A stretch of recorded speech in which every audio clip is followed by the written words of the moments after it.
The iconic VW bus, the neon lights flickered over an almost deserted gas station on the outskirts of Miami. The night was eerily quiet, with only the distant hum of traffic breaking the silence. The clerk, a man in his mid-40s, locked up the store, letting out a weary sigh as he walked toward his car. Then he heard it, a low rumble of an engine. He turned, his gaze falling on a bright red 1963 Volkswagen bus, parked at the edge of the lot. Its headlights off, yet its presence felt almost sentient.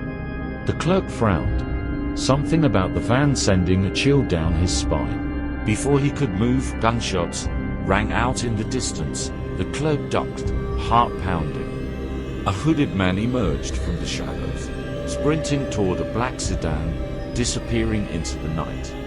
The VW bus remained parked, still, watching. 2 nights later, the city was on edge. The latest crime sent shockwaves through Miami. An entire jewelry store had been cleaned out in under 5 minutes. Security cameras caught glimpses of masked thieves, but one detail stood out. A bright red VW bus, parked right outside. Detective Marcus Hale sat at his desk, watching the footage for the 10th time. His partner, Jason Reed, paced behind him, same van, every time. Marcus nodded, zooming in on the license plate area, but just like in the previous cases, it was blacked out. This van is no getaway vehicle, it's watching. They needed a break in the case, and fast. The next evening, Marcus and Jason sat in an unmarked car, staking out a known criminal hotspot. If the van appeared again, they would be ready.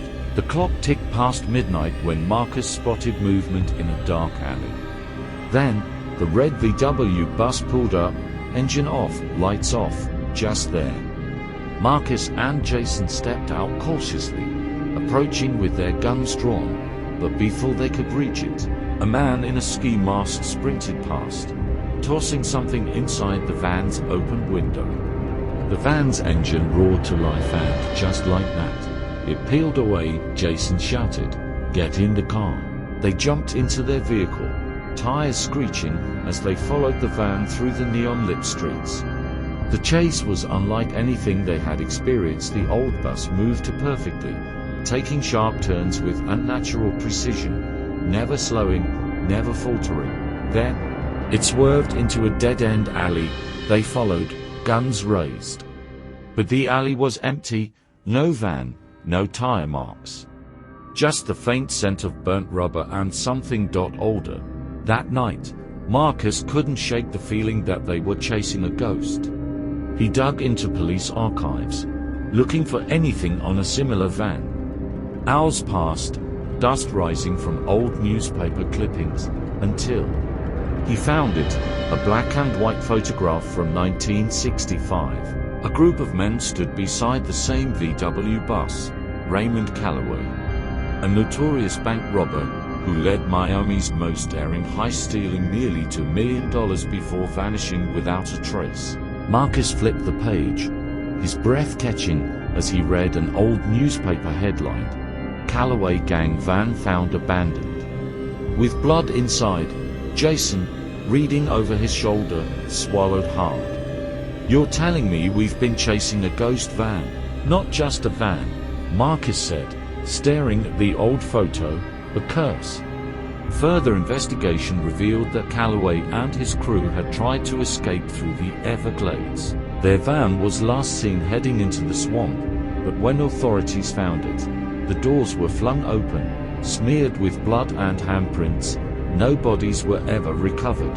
Locals whispered about a spirit-bound vehicle, cursed to linger in the city, appearing wherever crime reigned.